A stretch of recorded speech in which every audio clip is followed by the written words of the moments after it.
Just in case someone finds this in YouTube or something like that, this is the second session that we are doing in this in our AI from scratch study group. We are a self-organized group. We meet every Sunday to do sessions about a book about AI. We volunteer, a different person volunteers every week to lead the next chapter. And we normally discuss the things on our Discord channel. The meetings are Sundays at 3:30 p.m. UTC time. They are about 90 minutes, and we normally do about one chapter per week, but that can change. The idea is that everyone reads the chapter at home, and when we do the session, someone is leading, but we already read the chapter, so we have questions or whatever.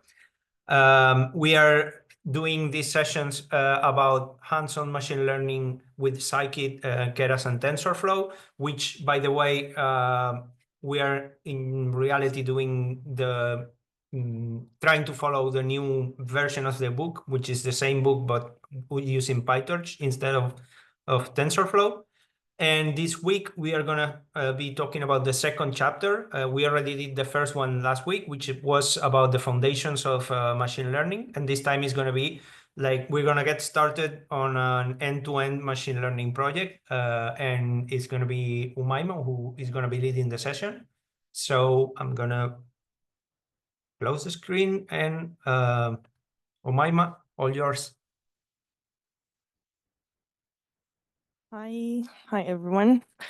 So in today's session, the title is End-to-End Machine Learning Project. It's mainly a project that we will go through from the beginning to the training of the model and everything. And let me just share my screen. I prepared a presentation for this. So just to keep things organized, and yeah, let me just share. Okay.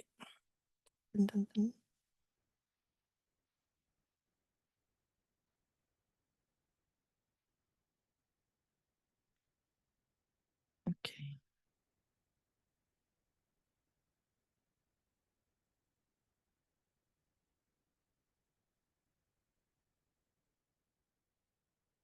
I think you can see my screen right now, right? Yes. Okay, cool.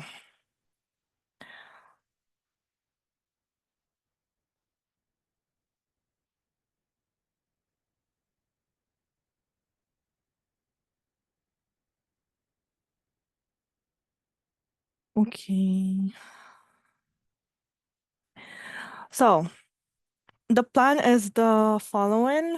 We have looking at the big picture. That means that we will explore what is the problem exactly, and we will try to understand it better. And second of all, that we will check the data and try to understand it. Third is exploring and data visualization, and then preparation of the data for the model. So first of all, looking at the bigger picture, so here we have a problem. So you work at a company that invests in real estate, and they want to know whether it's worth investing in a given area or not. So the decision will be made by another investment analysis system, but this system will need our model predictions as input. So kind of we have like two systems. First of all, it's our model that it will do the predictions, and the output will be fed to the system, to the investment system, so they can know either they can like invest in this area or not. So the model, what we'll do exactly, it's we will build this district pricing model that will predict the median housing price in each district. And then the system will take the predicted prices and other informations to decide, to let the company decide either they will invest or not.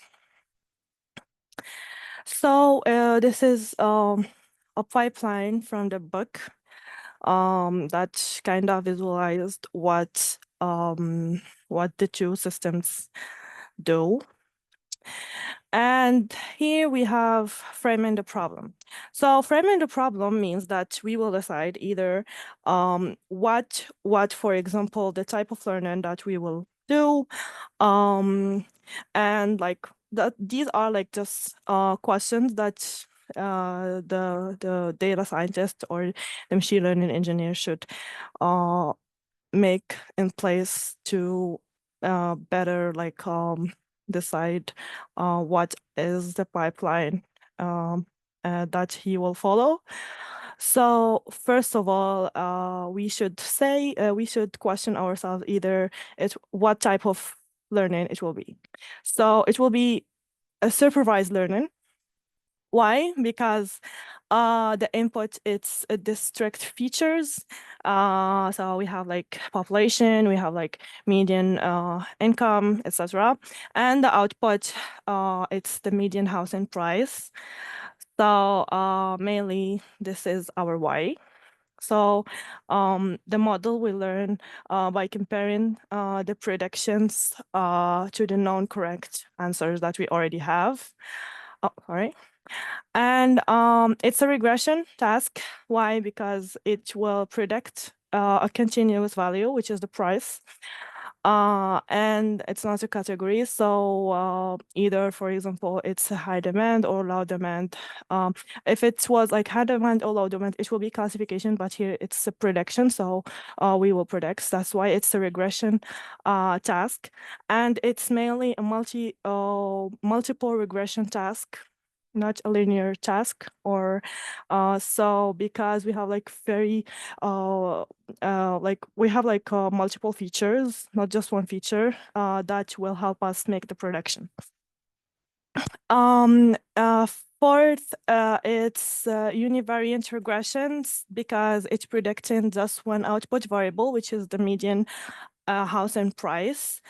And it's a batch learning, not an online learning, as we discussed before. So as we discussed before, for people who just, for example, joined the session, the online learning, it's we had a really we had a debate about it, but what I understood, it's you continuously feed, you continuously have new data. That's why it's online. So continuously training your model on all the new data that you have. That's why it's online. So it's batch learning here, which is the opposite of online learning, because the data, it's not coming in a continuously real estate. For example, if we have like, for example, a fraud detection problem, it will be online, because we have like a lot of we have like always new examples of fraud detection. So we will like need always an online learning, but here it's not the case. And the data, is small enough to fit in the memory, and we don't need to constantly update the model with any new incoming data. The other thing is to select a performance measure. So here we have two, either a root mean squared error or a mean absolute squared error. I will explain what is these. So mainly this one, it will help us see what we can say it helps us see the error. So we will do a comparison between the predicted value and the correct value, and it helps us see if the error, and we can say the goal is always like to minimize the error. So the only we can say the only difference between these two is this one. It kind of like make the error bigger, and it's mainly used when we have like large mistakes because of the root. This one, it lets the it's simply we have like not it's not like we don't like see we can say a very I don't know how to explain that, but like mainly this one is mainly for the large mistakes, because the root like mainly let us see the error very we can say clearly. So mainly what it Can I takes add one is thing to what you just said? yes, sure, thanks. So you're exactly right, but specifically, it's because when you're squaring the errors, your larger errors will have a greater impact in your final score. So look, for example, 2 squared is 4, but 4 squared is 16. You see how it's starting to increase a lot. There's a greater magnitude of increase. So your outliers will be more prominent in the RMSE, and those outliers become significant in many problems. And so that's why the preference is to use root mean squared error. Whereas on the other side, it's just this, all errors are equal. It's just an absolute value of errors. I don't know Okay. if that's, I think, what you were getting at. Yes. I think Tom wants to, Yeah, there's one other thing, and I heard this in a group yesterday. One of the other reasons I believe RMSE is a squared error is sometimes preferred is it's easier to optimize, either because of differentiation and other reasons. So that I think is the sort of the historical reason why linear regression always minimizes the squared error. And I think even today it may sometimes be easier to optimize. Just a little footnote there. Yeah, Okay. that's true. Thank you. Now, but also probably the counter argument to that is, oh, with computers today, that's really not an issue. But it's not an issue until it's an issue. It's just a little it's a detail to know about.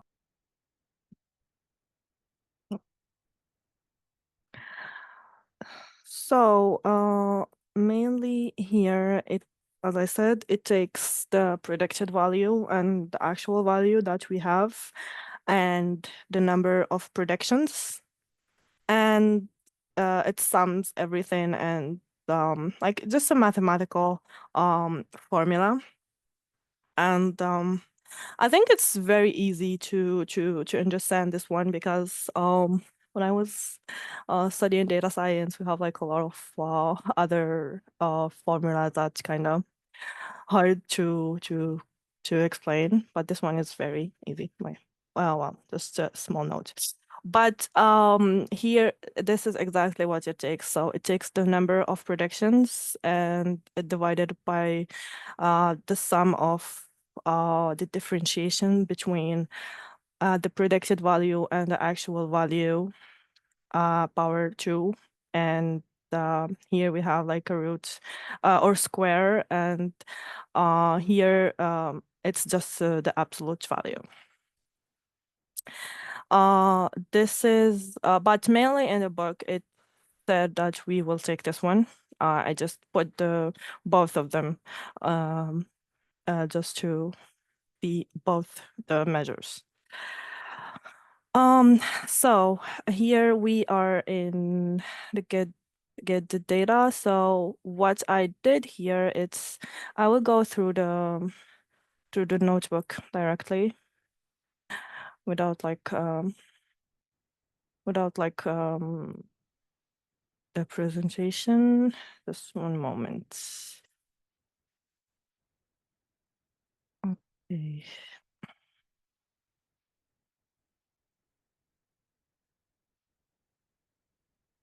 Mm,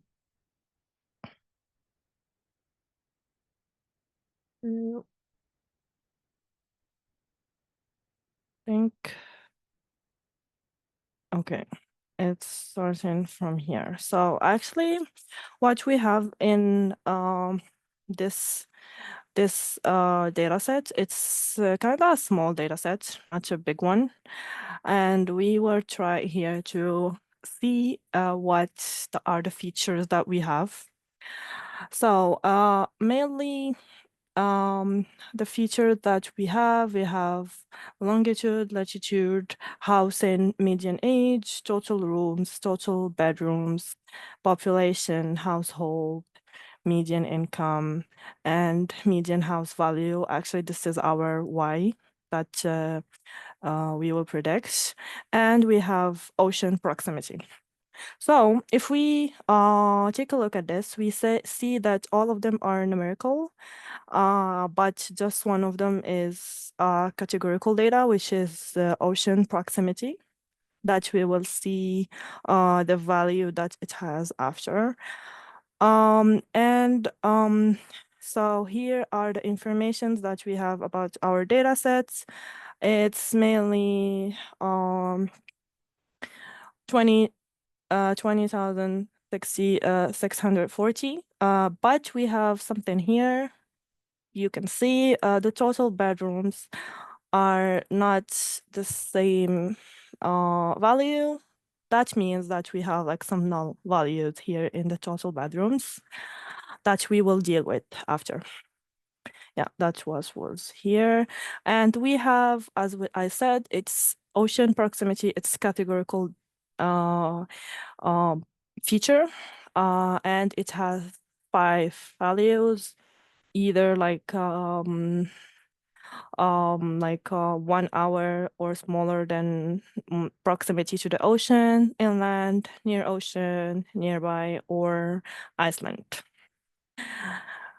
And so yeah, it's categorical. And here we have describe or statistical description of the data sets.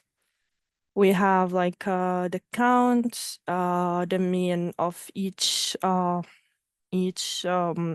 feature.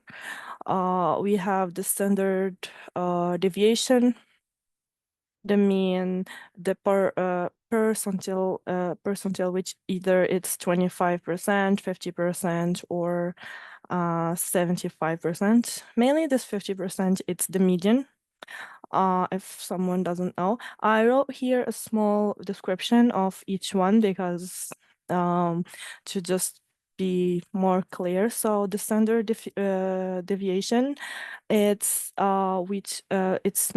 it's like means that how the measures are spread out in from the average. So if we have like a low standard deviation, that means that the values are very close to the mean and the data is tightly packed. Or if we have like a high standard deviation, so that means that the values are much more far from the mean, and that means that the data is more spread out. We have the percentiles. Actually, this one it tells how it tells like the value below which are a given percentage of the data flow. For example, the 25%, if we see this data, the 25%, it's this one, it's 15, sorry. And we have like 2 values out of 8 that are below the 25%. The 50%, which is the median, we have like 21.5, which is, and we have like halfway points between 18 and 25. And the 75%, when we calculate it, it's 33.75, and it's halfway between these two. So it's mainly it let us see how the data it's described and how the data it's spread in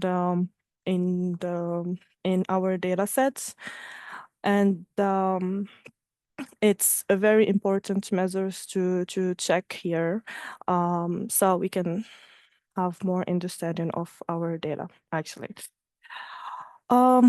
Here, that's not very important. And here we have a plotting of a histogram. So mainly we see like the distribution of the data on each one. So what we observe from this is that the median income is scaled and cropped, because mainly so here it should be in dollar, but it's not in real the real numbers, we can say. So it's been scaled. So for example, each $1,000 in like in 10 of thousand of dollars, for example, in the data set 3 means $30,000. And it's been capped as well, sorry. So anything above 150,000, it's set to 15, and anything below 5,000, it's set to 0.5. And this is a problem because we don't have like the real numbers in the data sets. So we should take this in consideration in our model. And we have here the house and median age and the median house value are also capped. So so we have like a max. Mainly like the max value it's $500,000, which is a very very big problem, because if the target is capped, the model will never learn how much are the, like for example, if we have like houses more than $500,000, it will be it will not learn about them because the max it's this number. And so and if prediction high-end pricing, so we must either collect the encaved labels for these houses or for those houses, or remove the cap row. But it mainly depends on we can say on the problem and on the team. So in the book, it said mainly that you should discuss this with the team, and if they are okay with that, that's okay. If not, we should like do some pre-processing of the data. And so we have as well the features that are in very different scales. So mainly here we will do a feature scaling for the data, because as we can observe here, mainly all of them are right in the right side, and kinda not a normal distribution. So the other thing is we will create a test set, because here we can say that we have a raw data, and the test set is very important, so we can like avoid or check if we have like any overfitting. So because if we like train and evaluate the model on the same data, mainly we will have very high accuracy, and that's not good. That means that we have overfitting. So we should like take a separate chunk of the data set. Mainly what we have, it's 80% train set and 20% test set. So either we will go with a simple random sampling, but this one, it has like a very it's very we can say it's a disadvantage, because the test set, it should be representative, and if we take it randomly, we will, like, whenever we run our code, we will have a random we can say test set, and we don't know either this one is representative or not for the whole population, we can say. So it should be carefully, we should create it like very carefully. So we have like four, we can say, method that were done. So either we have like random sampling, or we can fix the randomness. And like here we can save like our test set and always reuse it, or set a random seed. So this split will always be the same, or we will have, actually for these two, I didn't quite understand. So if someone wants to jump in and explain more these ones, please go ahead, because I didn't really understand how it's working. But Can I, I can jump in and answer that question, and I had a few other points or details I'd like to share, if that's okay. yeah, sure. By the way, great presentation, and really enjoying it. Thank you. Thanks. Yeah, I also was, I guess, a little bit initially confused by what the author was trying to say. And my takeaway, and I actually experienced this in some data sets I've used, is, we really want, ideally, for every record to have a unique ID, so that, over time, if we get new data in, let's say we find another data set with data about these houses, hypothetically, we want to be able to match that data. Or if downstream we start working with this data and filtering it, we want to be able to go back and join it maybe to the original data set. So, there are different ways to do that. Ideally, we're given the data with a unique ID, but a very easy thing to do is the very first thing when you get the data set is assign a unique ID, which really can just be an integer from 1 onwards. A detail on that, depending on how you're getting the data set, you want to be aware of the order you're getting those records in. So if it's a text file, you usually import that text file, and it's in the order it's shown in the text file.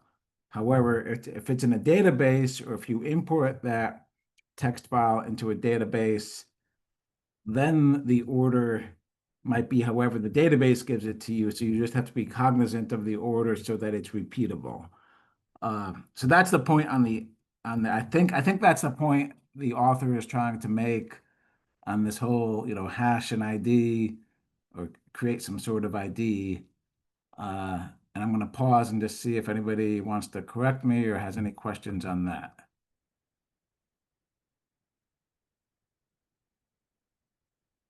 Okay. And then a detail, and the author actually does not do it this way, but in some ways, if you want to really do it, to the book or to perfection, you should, it's questionable whether you should do your EDA prior to splitting the data. There's an argument to be made that you should do your EDA only on your training data because you don't want to snoop on the test data. Now, that's perhaps a bit nitpicking, but if you think of, let's say, a Kaggle competition or other prediction competition, you don't get to do EDA on the judgment data set you're going to be judged on. So just something to keep in mind as you're trying to avoid data snooping and data leakage. It's often very good super early on in the process to do your train test split and then really like almost delete that test data set, put it aside, don't use it. Or theoretically, I'm obviously for the processing you need to have it, but just something to keep in mind. You want to be careful not to snoop on the test set. I'll pause on that and see if anyone has a question. And then related to that point, when you standardize or normalize the data, again, you want to do it only looking at the training data. And let's say you're normalizing by the mean or the median, typically the mean, you want to use the training set mean because you wouldn't know the test set mean. So even when you normalize your test data, you normalize your test data by a training mean or some other metric. Scikit actually does that automatically for you if you use the Scikit scalars, but that's something good to know because you may at some point, do some scaling on your own. And again, you don't want to use any information you wouldn't have available to you, and the mean of the test set is not something you would have available to you because that is you don't want to snoop on that. So I just wanted to add those comments. Yeah, thank you so much. Actually, that's what I understand as well, because it said that, for example, I didn't understand quite really this hash-based religion, but what it said that for example, for this one, the last one, it's like we can either like go by the row or use the row index as ID. And as you said, if we know when we are like adding new data, for example, if we are adding new data at the end, we can like always like use this one as ID and just add it at the end. But if we like add it in the beginning or in another place, it will be kind of difficult.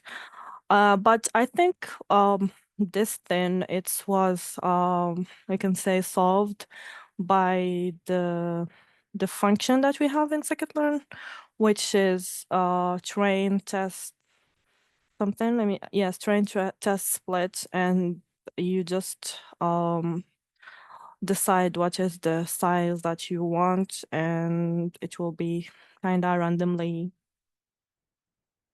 done. But I don't know if we will here solve the problem of the data being representative or not. That's the problem. But I think, but that's mainly what I saw always used Right. in the Right. And to address the idea of making sure the train and test sets are representative, so I think what you're meaning is the representative. I guess it begs the question: representative based on what? And I think typically representative, for example, like of the target, yeah, correct? yeah, for example, if we have like a data set that have like, as it was written here, 49% female, and like for example the other is male, it should be the same in the test data set, so that we can like make it the same as Right. So the train it's data set. typically you care first and foremost that it's representative based on your target variable. When that target variable is categorical, Scikit provides a stratify argument. So when you're doing your split, you can just stratify and it'll take care of it for you. When the target variable is continuous, as in when you have a number like this or a house price, Scikit stratify off the bat does not handle that. So if you really wanted to stratify based on a continuous variable, One option is to convert that continuous variable into categorical, perhaps by giving it a value 1 to 10 based on its percentile. So you can sort it and then put all the low values in decile 1, all the high values in decile 10, etc. And then you stratify based on that. And then in that case, your data sets will be split such that they're stratified based on that variable. So there are ways to stratify based on a continuous variable.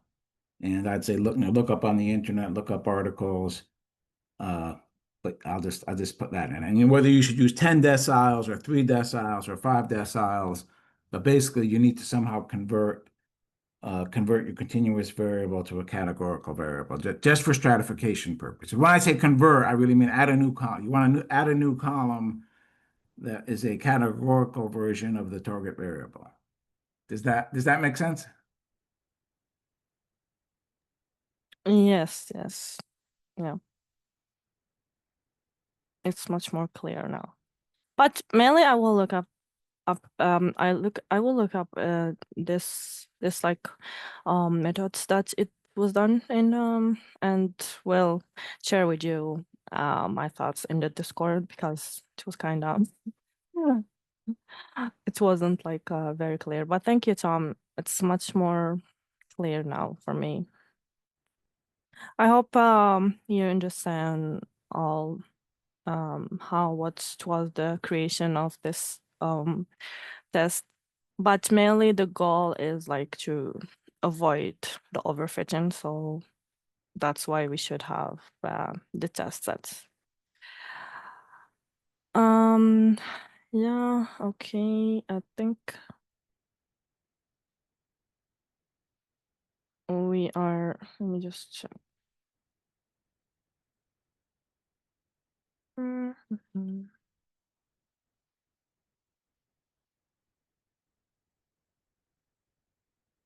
Yes, so now we will go to the visualization.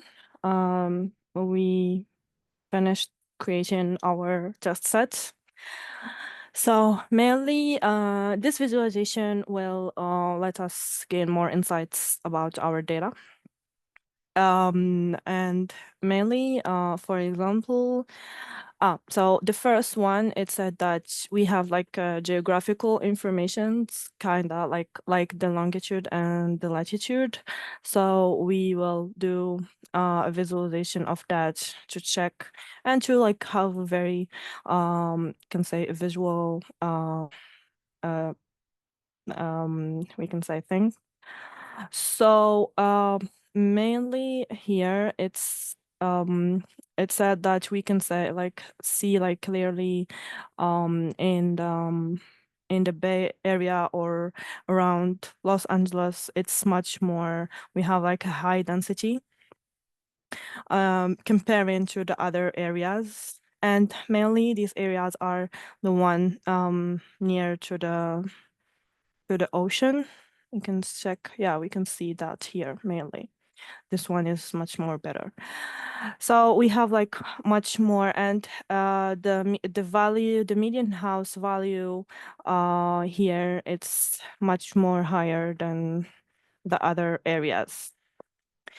If we go, for example, to the correlations as well, if we want to check like the median house value correlation and its correlation between the other features, we could see here that, well, this one, it's one because it's the same value, but we can see that it has, we can say, a higher correlation between the median income and the median house value. And here we can see that we have a negative correlation between the median house value and the latitude, because mainly the correlation it's between -1 and 1. So if it's 0, so we don't have any correlation. If it's 1, so it's a very high positive correlation. And if it's -1 or close to -1, it's mainly a high negative correlation. And here, this scatter matrix will let us see this more. And it was really, yeah, that's what I said. And it was really, we can say, explained in the book. So if we see here, because, yeah, we have the explanation here, sorry. So if we see here, if the correlation is 1, mainly it will be like a line. If it's 0.8, it's, we can say, more condensed in one part. But if we, the more there is no correlation, the more it's spread out. And this is the one. So for example, if we go here and see as we saw that we have a very strong correlation between the median income and the median house value, we could see here that it's kind of the same as this one. So we have like a very kind of strong correlation. And mainly, you could see these ones as lines, if we could see here. So these, for example, we have like the median house value, which is 500,000. This is like clearly visible as a horizontal line, so that we have like much more values here. And for example, kinda here, we can say it's 450,000, and we have like again around like 350,000. So mainly when it's so we can say that the correlation here it's very strong in between these values, between the median income and the median house value. And here we could just experiment in other combinations, for example, finding the rooms per house and everything, and we can they just like try to check the correlation between our y and these values. But so now we have like you can say the very important phase, which is preparing our data for the model. So first of all, we should clean our data. And we have here 3 options. Either once we have like null values, as we said in the beginning, if you remember, we have like the total bedrooms has like a lot of null values. Let me show this again so that will be clear if you don't remember. Here. So the total bedrooms has approximately 207 distincts that are missing. So these mainly are null values. And we could, I think I had a plot, I plotted a table to check the null values, but anyways. So here we have 3 options. Either we will get rid of these 207 values. It's kind of a lot for our data set because it's not a very big data set. Or we will get rid of the whole attribute. So we will remove all this total bedroom. Or we will set the missing value to a median value. It's called imputation. So we have like 3 options that were, and mainly these are the 3 options that we have. So this is the first option. Yes, you can see here that it's null. So mainly the option 1, it's get rid of these null values. The option 2 is get rid of the total feature, and or do the imputation by the median. So we could see here that it's the median in these null values. Or we have something else called a simple imputer. So this one, it will do, like, we can say, the imputation. So it will be the replacement directly by a strategy that we can define, which is the median. And here it was done by this function. So and we can check that's the strategy, it's the median. I think that's it. And now we could like just remove the outliers. So this isolation forest, it can help us removing the outliers. And it's kind of a model that it was trained to isolate the outliers directly, without us like trying to check what are the outliers that we have in the data. And here we will go to our categorical attributes, which is the ocean proximity. So mainly we have the five ones. So here we have like two things, either to do our ordinal encoding or one-hot encoding. The difference is the ordinal encoding, take in consideration the order. For example, if we have like good, very good and excellent, it will go like 0, 1, 2.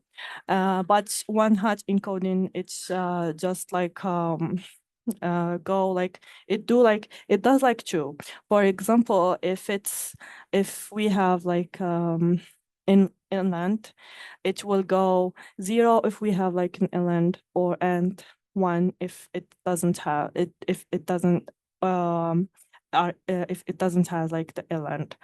But it has like the disadvantage is that it makes the data much more bigger, we can say, as we can see here. And it goes like always 1, 0, 0, 1, etc. And it's kind of a lot. And I think we have another one. I don't remember the name, but it's like mainly you don't like take you don't like pay attention to the order, but you just replace these these categories by number. For example, we can give this 0, this one, for example, 2, this one 4, just a random number that we will give it, but I don't remember the name exactly. But mainly these are the two, we can say, processing of the categorical data in the book. And and what else? And mainly that will be the output. So if we have like for this one, for example, this row, it doesn't have an ocean or anything. It has doesn't have like any category of these ones. For example, this second line, it has like the island and etc. It will be visualized as this. Here we have the feature scaling. So mainly the feature scaling, it will give a range of the data. For example, if we have like we can say the population is between 10 and 30 or 50, for example. Here it will reduce this range to either between 0 and 1 or -1 and 1. And that's what we did here. So we took the minimum as -1 and the maximum as 1, and it will be in this range.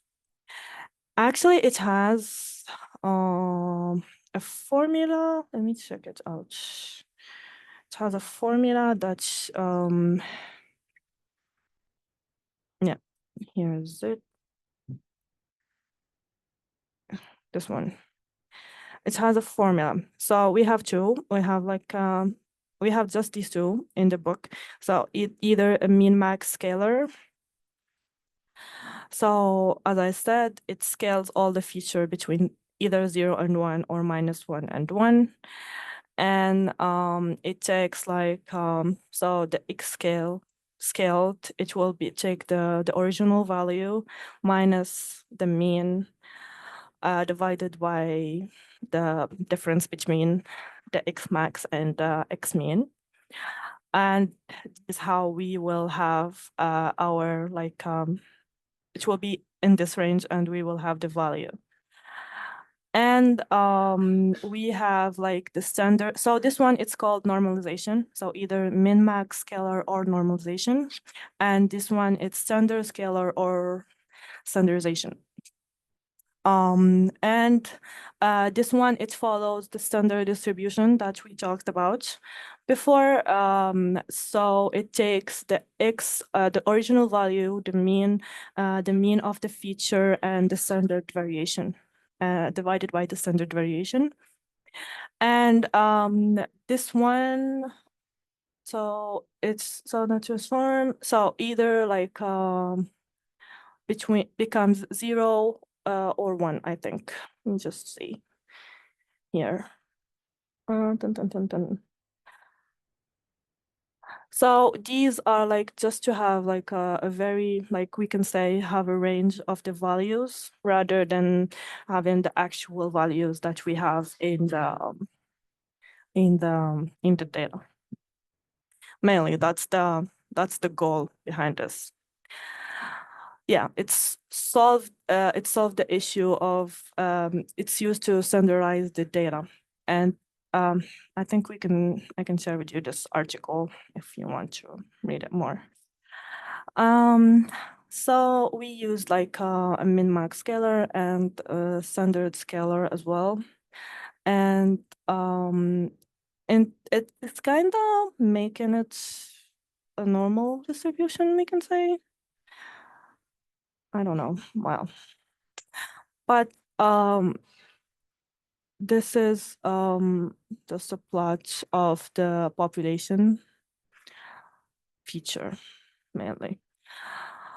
And here, let me check.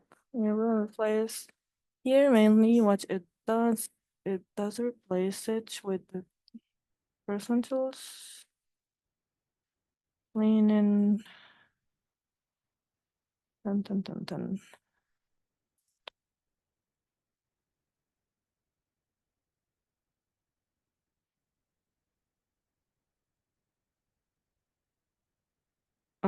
Okay. Dun.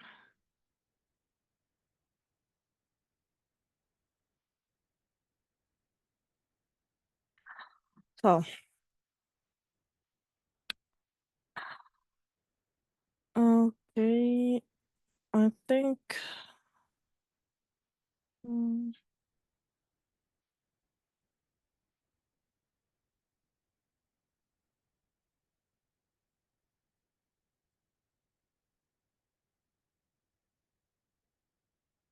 So what is important as well that the book discussed is this custom transformers.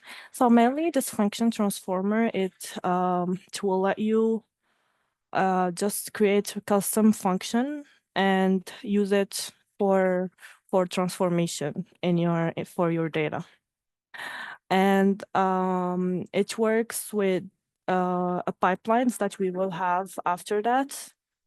It's mainly these pipelines I will explain them after, but mainly it's just like putting a pipeline of your data processing, and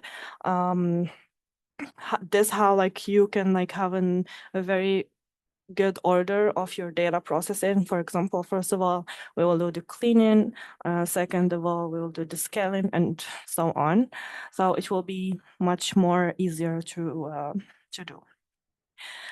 So mainly here, either you can like, for example, here it was replaced by the log, as I can remember. Yeah, it's create a log transformer for the population.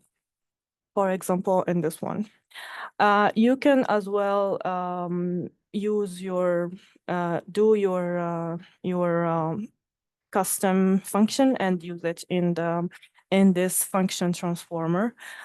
For example, here it was like we have like a ratio transformer. For example, this one, it can calculate, for example, the rooms by the house, or like some features that we don't have in the data that we could add and use it in the data as well. Let me check. Okay, I think this one as well, it's for, yeah, this one is for the function transformer as well. So for example, here you create a class for the standard scalar that we already have. It's already created in Scikit-Learn, but for example, here it was created and it will be used in our separately. And I think, let me see. And here it comes the pipelines. So here, as I said, you can create your own pipeline. For example, here we will do the simple imputer, then the standard scalar, and so on. And then you can just run this pipeline and on your data sets without the need of going one by one in your pipeline. I think mainly that's it. Yeah, mainly that's it. That's mainly what the book is talking about. I might miss some things, but I think these are the overall important things that it was discussed in this first part of the chapter 2. After we will check training the model and the evaluations and so on. And I don't know if you have any other questions or things that were not there. Very nice presentation. Thank you, Maima. I have one question, which is, I don't know if you guys have like a policy or some kind of idea of what criteria to use when you have nulls. Because my hunch is that it's better if you can just remove those records.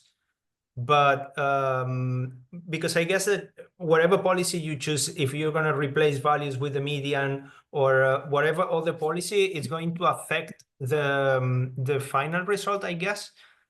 And I'm not kind of capable of understanding how much, because it depends on what the missing data was. If it was a data that was above the median or below the median, I will be affecting the record in a different way. So I don't know, in general, what would you suggest for choosing what to do with those records? Can I chime in there? Yes, please. So this is Tom. It's a great question. And I gotta say, I think it's like, it never seems to get well covered, at least in classes I've taken, and textbooks seem to quickly go over it. So it is a fantastic question. And again, so a lot of this is just personal perspective, and I have I'm very flexible on this. I'm still learning. So none of this don't take any of this as definitive. One thing I don't like doing, even on the target variable, is automatically, very quickly deleting either rows or columns just because they have nulls or too many nulls or something like that. And I say that because sometimes those nulls have some information you want to be able to discover and potentially use. And I'll put a paper in the chat. And I know I learned this actually with the homework assignment, where we were given a data set, but without any background information. And some helper code the TA created for us immediately deleted one of the columns because it had too many NAs. When I actually found the paper, one of the main papers that used the data set, it treated those NAs as information, and the column was a certain blood test done on diabetics in an emergency room. And what it found is if the doctors or medical staff had not done the test, that was a strong indicator that this person was going to be readmitted. And so, you could interpret from that as like if they weren't given adequate care, like this test was a very routine test that you should automatically do for a diabetic in an emergency room. That was a very significant variable, and it was worth a bad number on that test. It was worse for the patient to not have the test than to even have a bad number on the test. So I would say that. Now, what you do with those NAs, that gets complicated, and I don't think there's ever any one only answer. For this data set, we noticed that the number of bedrooms had a lot of NAs, a lot of missing values. Well, first of all, I believe the rooms were all the sum for this one block. And if you look into the data set, there's actually a households column that gives you the number of houses in the block. So the author shows that if you divide the number of rooms divided by number of households, you get the number of bedrooms, etc. So one thing that came to mind is if we know the average number of bedrooms, and then maybe we round that, then maybe we get a number that's like 0, 1, 2, 3, 4. And if that number is not too big, one way, and this is the way the diabetes set did it. Let me just use the diabetes example. So the diabetes example, the score could be from like, whoa, what is that? I should know this because it could be from like less than 5 to more than 10 or missing. And so they categorized that numerical variable into like normal, above average, way above average, and missing. So now you had 4 categories. And so I guess what I'm trying to get at is if you can convert your numerical variable with missing values to a categorical variable with missing values, you can then just treat the missing value as its own category. Sorry for being long-winded. Does that make sense? So, if you can find a way to convert the numerical into categorical, you can then just treat the missingness as its own category. And again, that's a design call. So we could come up with it's a house with no bedrooms, 0 bedrooms, so it's like a studio. A house with 1 to 2 bedrooms or 1 to 3 bedrooms might be another category. A house with more than 3 bedrooms. And again, it's not perfect. You're going to lose some information by grouping it. If you only had houses from 0 to 10 category, 0 to 10 bedrooms, then maybe you could just create 10 different categories. So that's one approach. That's just one approach. And there are probably entire books on imputation.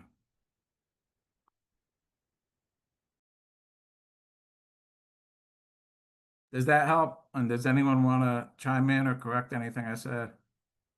Yeah, thanks for the answer.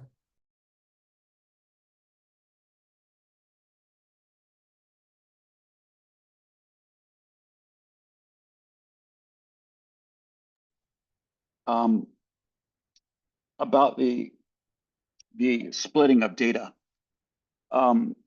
So I think that the question that you were getting at was, why the hash function? How does that work into it? And what the hash function is doing, first, it has to be created on a stable key. So a row, the row order is not stable. That can change if you shuffle the data. If you don't add things sequentially, it's problematic. So the thought is to approach it by finding a stable key, such as the latitude and longitude, which are not going to change. They're stable. And then converting those into a numerical representation through the hash function, a good hash function.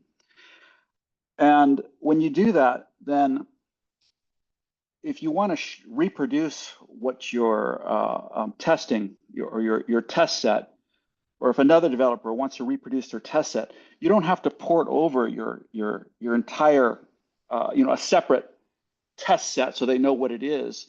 All you have to port over is the hash function that you use to split your data. And then that splitting, the result of the hash function is also something that's approximates randomness, so that if you, let's say your hash function is between zero, results in a number between 0 and 1, then you can say, I want all numbers that are below 0.20 to be part of my test set. And what this does for you, it gives you a kind of random split that can be reproduced by anybody without the need to, as long as they have that hash function, they can then apply it to the same data set you're working with. And when you add new data to your data, you can apply that same hash function to this new data so that a portion of it is also split along the rules that you set out. So that's kind of why we use a hash function and why it's powerful. I wanted to just hopefully address some of the questions you might have had on it. Yeah, there is also this thing about hash functions, which is that they are normally very, very unlinear regarding to their input. Like, for instance, for files, when we use a hash on a file, we normally want it to react so that if we make a very tiny change on the file, the hash is totally different. So that makes it sort of a random selection, no matter what parameter you use for hashing. As you said, the location, you can take two houses that are very close and the numbers are very close, but the hash is not going to be very close if the location is just different. So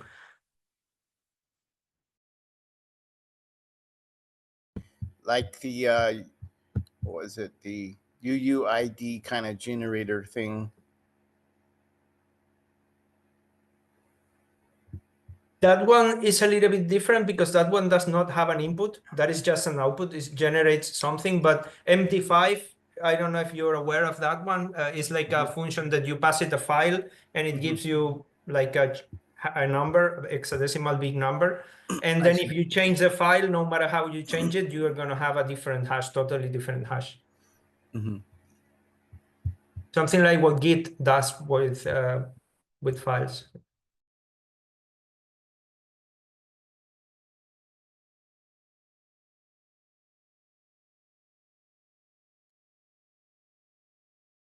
Does anyone have any question? I knew that there are, last week we made the questions of the first chapter, but this time, as we have not finished the chapter, maybe we should leave them for the next week. What do you think? What are your thoughts on this? I know that they are more practical than the last week. Last week they were kind of conceptual things, and I took a look at the questions of this chapter, and they are more like, what happens if you change this value, blah, blah. So it's more. I think saving the questions, if we are going to go over them, saving it to next week makes sense. Yeah, so we have, yeah, because otherwise we don't know until which one, right? Better if we leave them for next week. Yeah, okay. And Okay, then, yeah, Oh, no, also, I just want to make sure if there's any questions about those formulas that were first introduced, because they're really important to understand them.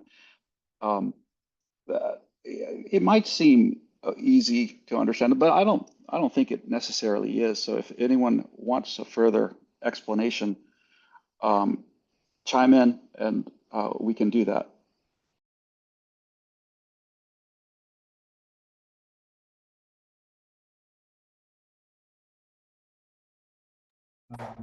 I had, Yeah. Thank you, Chris, on that. I was thinking about that. The differences between the RMSE and the MAE. I was thinking about when to use it and why do I need, when to choose one over the other. So if you can give a bit of explanation on that, I'll be glad.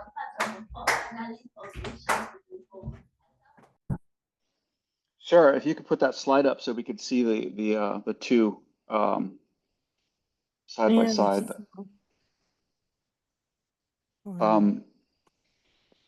But so if you look at the two equations, like, you know, what are they doing?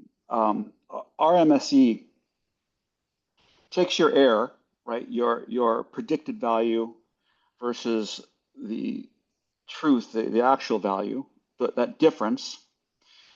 It squares it, and it does that for every single point, you know, of predicted values versus actual values, right? And then, so it sums all of those together. And then that 1 over n is just taking that same number of points. You're just dividing that squared summation by the number of points. And now you have the average of those squared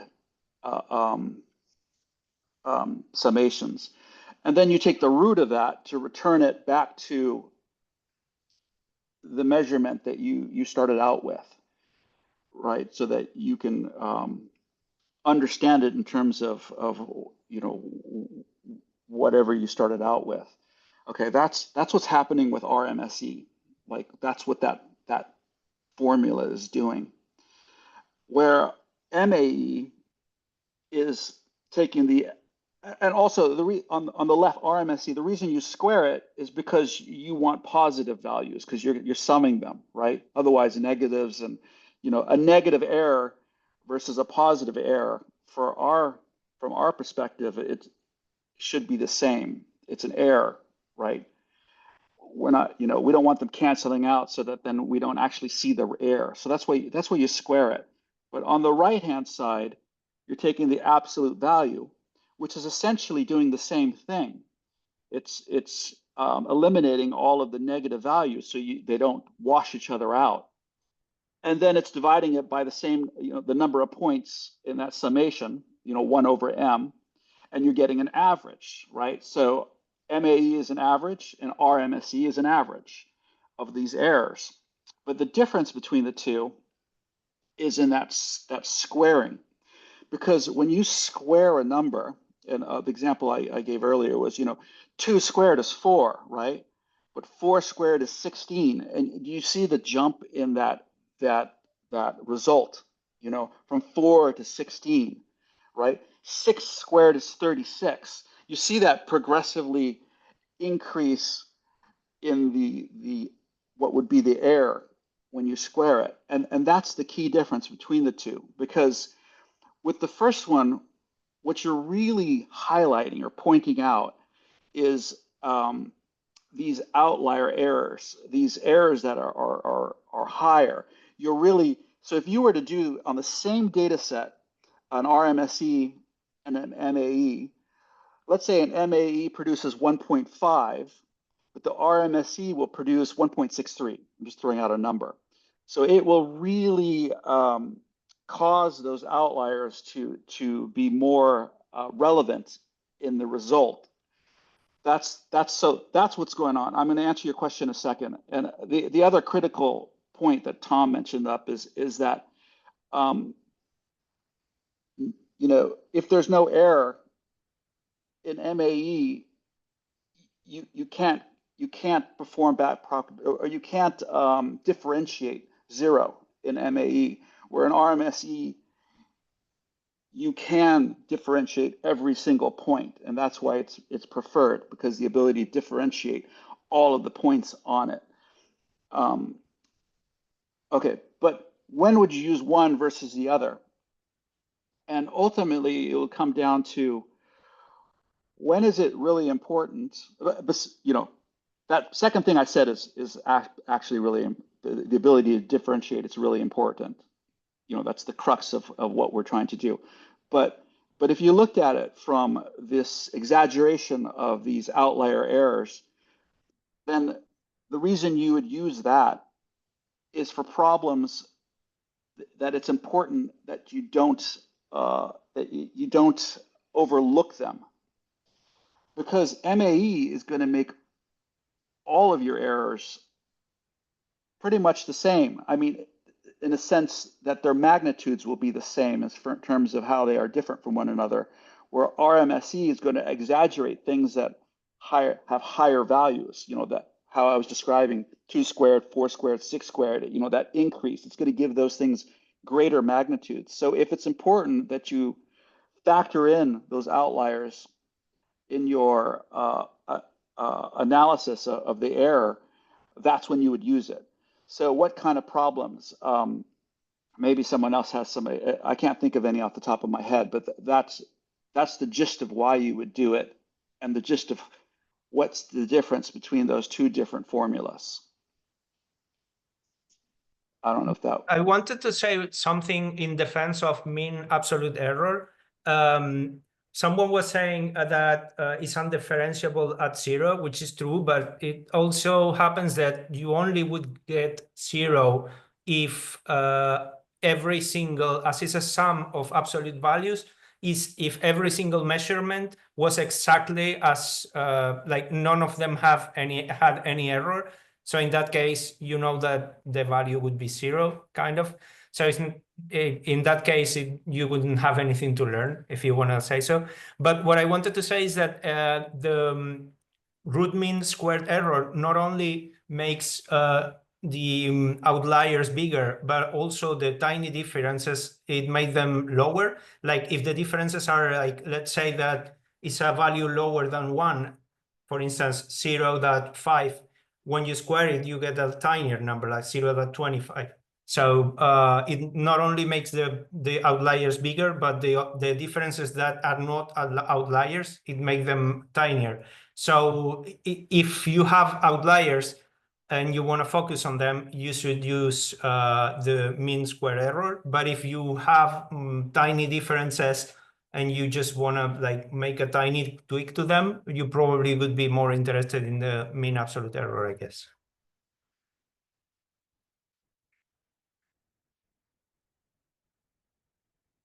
Can I chime in a few thoughts? Okay. And again, I'm a data science, more of a student than a professional, so I could be wrong on any of this. I'm the one who first said that it might not be differentiable, and I was just saying that was a comment made by someone who is a professional. So I think it's correct, but I think it's solvable. So for me, I think whether you use absolute error or mean squared error or some other metric is, I think first and foremost, the takeaway is that that is a decision you as a data scientist can make. And even with linear regression, even though the default, since it was invented 150 years ago and it was solved by hand, was the mean squared error, you don't have to do that. R and I think other packages give you an option to minimize or maximize something else. So I would say the key takeaway is that whatever you're minimizing or maximizing or solving for is something you as a decision scientist, should intentionally decide upon. And when we get into chapter 3, I may add some links to something called cost-sensitive learning, because sometimes, overestimating, like in this case of the housing prices, it may very well be that overestimating the price has a more severe cost than underestimating the price. So you could come up with a custom algorithm that if you overestimate the price, you square it or you cube it or you do whatever. And if you underestimate the price, you just leave it as is or whatever, whatever matters to you. And in this example, it's hard to wrap your head around that. But when, let's say, you're doing fraudulent detections or you're doing cancer detection, absolutely, if somebody has cancer and you don't flag it, that is a bigger mistake than if somebody is healthy and you say, oh, you might have cancer. Like, if I might have cancer, I want to know. And if I go in for additional testing and I'm good to go, I'm okay with that. Now, there is a cost to that because you put people through stress by telling them they might have cancer, but it's certainly less of a mistake than if someone has cancer and you don't flag it, right? So that's what I'd say to that. And then, as far as whether it's differentiable or not, that is certainly interesting, and that computationally, it might be computationally less expensive if it's differentiable, but that is certainly solvable, right? Like we can plug and play different metrics, and Scikit can handle MAE, so that is definitely solvable. Okay, thank you. Sorry for being so long-winded.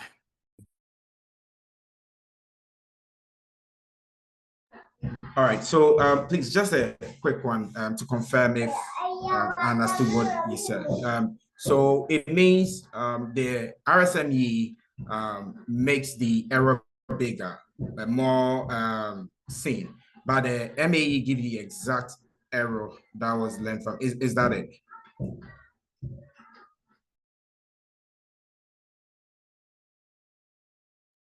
The absolute value of the error.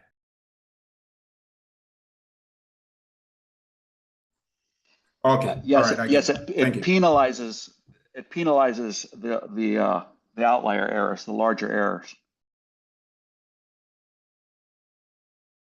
All right, sure. Thank you. Also, I just did a quick search on when you might use one versus the other, and so there was one here. There was a couple examples. A power grid load forecasting, you would want to use RMSE because the large errors are costly. But retail daily sales forecasting, you would prefer MAE because all errors are treated equally. Medical dosage prediction, you would use RMSE because the large errors can be dangerous. Project cost estimation, you would use MAE because average error is most important. Weather hurricane path forecast, you would use RMSE because outliers have major consequences. Uber ETA for riders, you would use MAE. Typical error matters, not outliers. So I don't know, those are some examples where you would prefer one over the other. It's those outliers. It's when they matter to your problem. Hurricane prediction, those outliers really matter because they have huge consequences to a population, right? And a term I believe that's used in statistics is if a metric is robust to outliers. And what that tends to mean is that an outlier, like a median, is robust to an outlier because you could have a gazillion, you can add a gazillion to something and it's not going to change the median much. But if you add gazillion to a series of numbers, it's going to change the average quite a bit. So just one thing to know about is, some people, depending on what you're trying to do, if you're trying to minimize the impact of outliers because you're worried about outliers, one way to use that is to use a robust metric, and MAE is robust. Now, robust is not necessarily good or bad. It just depends, again, on your what the problem you're trying to solve and the decision you've made. And then you can also, yeah, anyway, I'll leave it at that.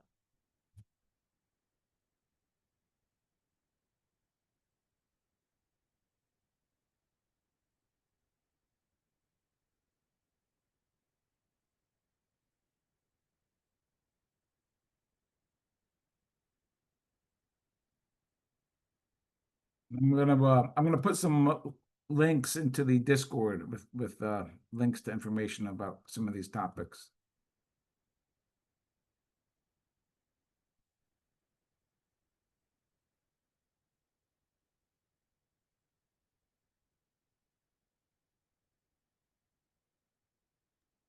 And by the way, these are known as L1 norm and L2 norm.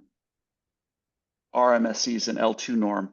MAE is L1 norm. You'll hear that quite a bit in data science. And the reason why they're called L1 norm, L2 norm, because you can get an L3 norm, etc., is because there is a general formula that will result in these same algorithms, or that generalizes what these algorithms are doing. And you define L0. That's the thing that is changed in that general formula. But suffice it to say that just understanding that MAE is the L1 norm and RMSE is the L2 norm would be good to know. You'll hear it a lot.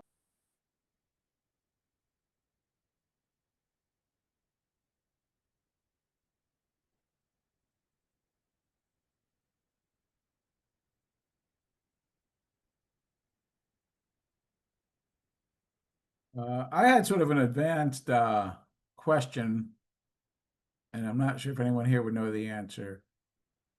I know for classification, there's a way to, after the classification scores are created, to do cost-sensitive learning and give each type of error and each type of correct answer a separate score. So false positive, false negative, true positive, and true negative.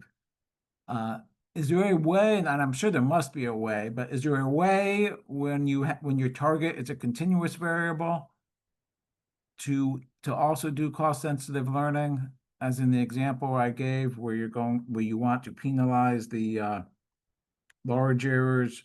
I mean, you want to penalize the positive value errors more than the negative value errors?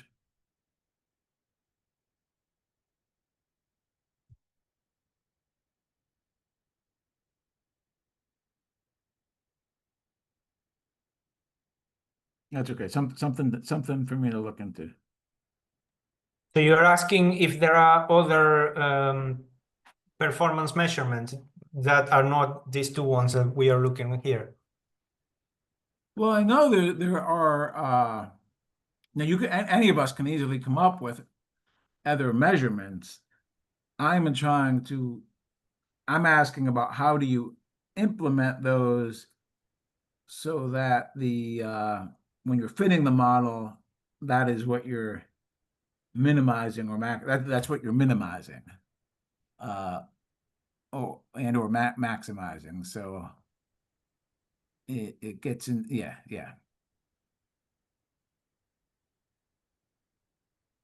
But I think that's the idea of visualizing the data in the previous section. You're supposed to reach insights that would suggest what type of tools and ways to manipulate it later.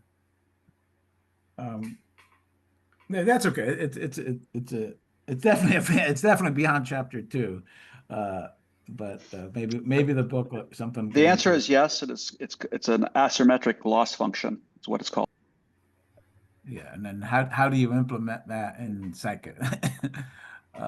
I'll take it up, but that's good. It gives me a term to search for, asymmetric loss function. Now I know how to do it for classification. At least I know one way to do it for classification. It's post it's sort of ad hoc. Yeah, anyway, it's done after the model fitting. But yeah, something for me to look into it. What'd you call it? Asymmetric what?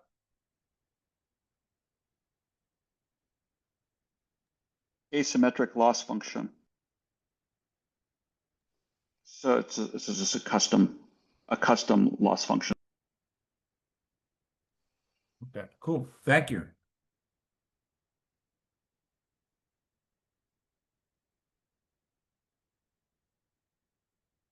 I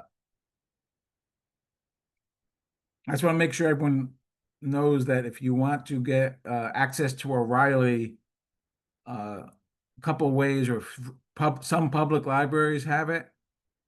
And if you register as an ASU student for $25, you gain access to O'Reilly. ASC, what was it? ASU, it's I've put it in the Discord several times. So Arizona State University. If you search the Discord for Arizona State, you'll find my posts. They have a program where you can complete courses for $25. And then if you like your grade, if you like your grade and you want a transcript and credits, you have the option, but no obligation, to pay an additional $400. But if you pay the $25 and never complete the course, you walk away, but you end up with an ASU login and you can access O'Reilly. So for that's just for the $25, right? Or the 400. Yeah, for $25 you gain access to O'Reilly. So that's good. I should I think do it's it. I think it's a great value. I mean, you get definitely. I don't know, thousands, tens of thousands of books, and they have books, they have videos, they have courses, they have podcasts with the authors. I was listening to a podcast this morning. Yeah. It's a great resource. I think it's cheaper than 1 month of O'Reilly, Yeah, if I'm not wrong. So I yes. hope I don't ruin it, by making it too popular, but whatever. And it's a great, take some classes. The classes are great, and you get office hours, so you can hop on office hours and talk to a college instructor. And you get tutoring. You get, if you sign up for the course, you basically have live on-demand tutoring with a human being, like during Arizona business hours. So, you sign up for the computer science course and you have a question, you can get help from another student who's a couple years ahead of you, or maybe from a grad student. Okay, so do we have any more questions about today's session? I have one thing. Actually, I was looking into the L1 and the L2 norms, and mainly it's related to the RMSE and the MIE, but the difference is the RMSE is divided by the number of the features, I guess. But let me check. It's divided by the number of predictions, but the L1 and the L2 are not, because mainly so if we go with the mathematical thing, the L1 and the L2 are the distance of Manhattan and the Euclidean distance. And why we said it's norm, because mainly it calculates the magnitude of the vectors. So for example, if we have two vector and we want to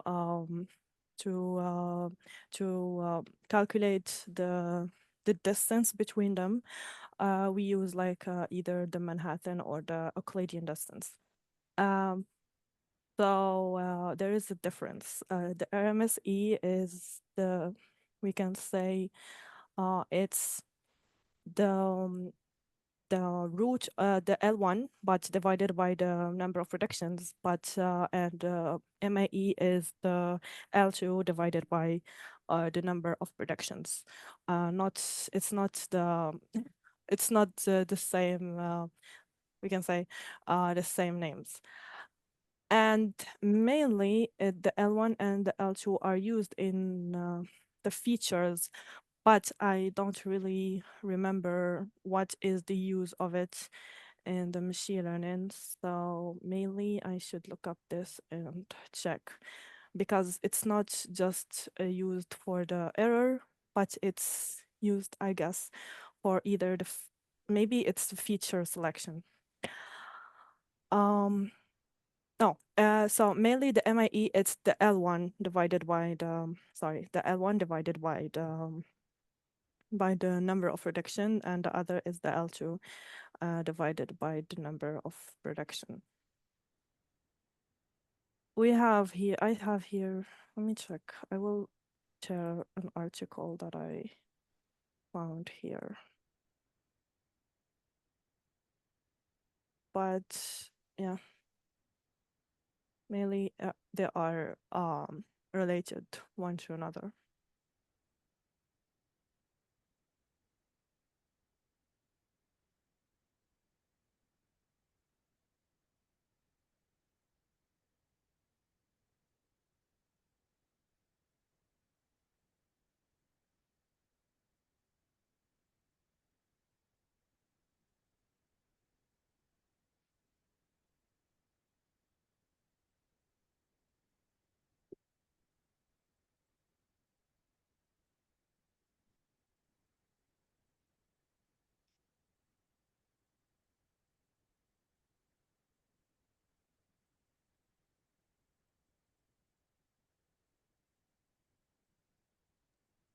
Okay.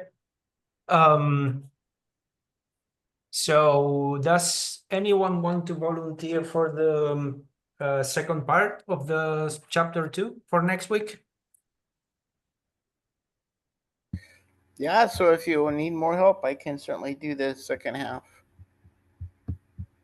Amazing. Thank you, Patrick.